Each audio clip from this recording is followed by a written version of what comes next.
I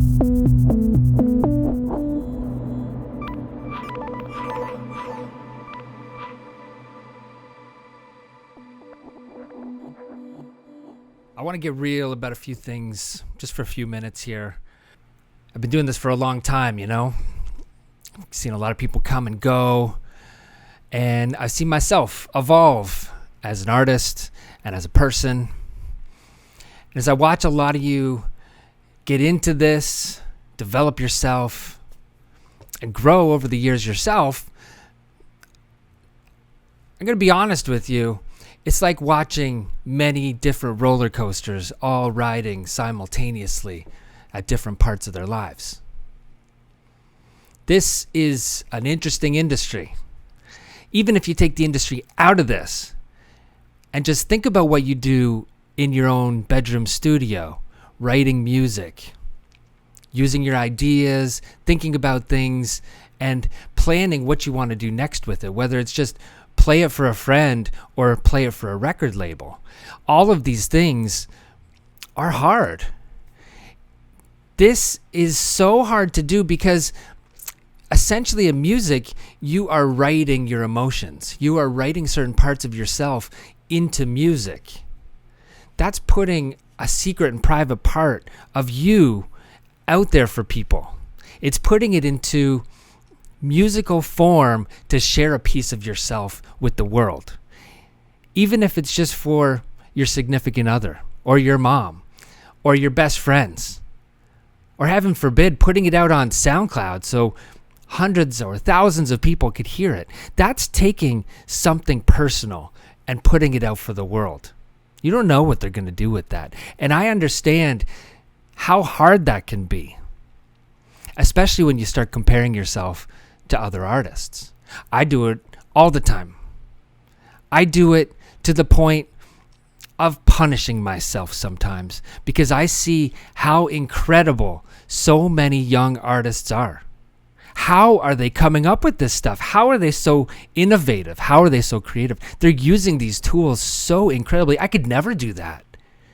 I could never do what other people do.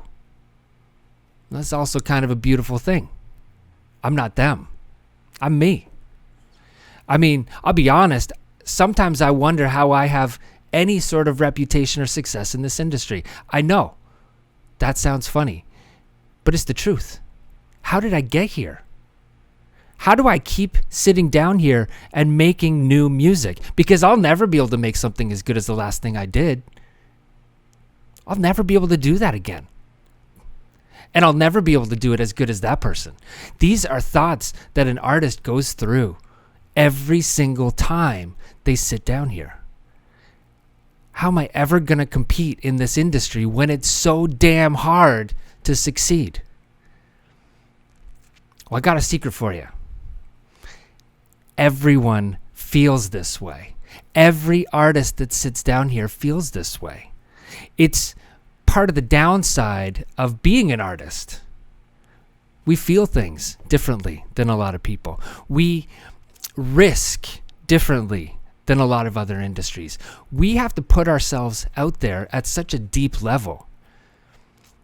And as hard as I am on myself, I gotta say there's a little reassurance knowing that I'm not alone in my self-deprecation. There's a little power in that. There's a little motivation knowing that others feel the same way too. It's going to happen. Know that it happens, but also know that you're not alone in this struggle. We're all struggling, especially in these crazy times, especially in this crazy industry, especially as we don't know what's next in our lives, in our jobs, in our relationships, and in this world right now. Nobody knows. And that can be very scary and daunting and overwhelming. But it can also be kind of exciting and inspiring and motivating, knowing that you're not alone in your despair. Knowing that everybody's in the same spot right now. That's pretty cool. And it's exciting to know that whatever you do next, you can take one step further to your success. Knowing that nobody knows what's next, start planning your next. Start thinking about where you want to be and just take those steps forwards. Those are the hardest steps anyways. Once you start taking those first steps and not fearing as much, knowing that everybody's trying to do what you do, maybe you can get there one step at a time. But start taking those steps. Have some reassurance and know that you're not alone. I hope that this can be a little bit of an inspiring moment. And I hope the next time you sit down in front of your computer to make music, you can at least have a little peace of mind to know you're not the only one feeling this way. Anyways, go on and make some good music. I really hope this helps you take things to the next level. Thanks for watching. We'll see you in the next one.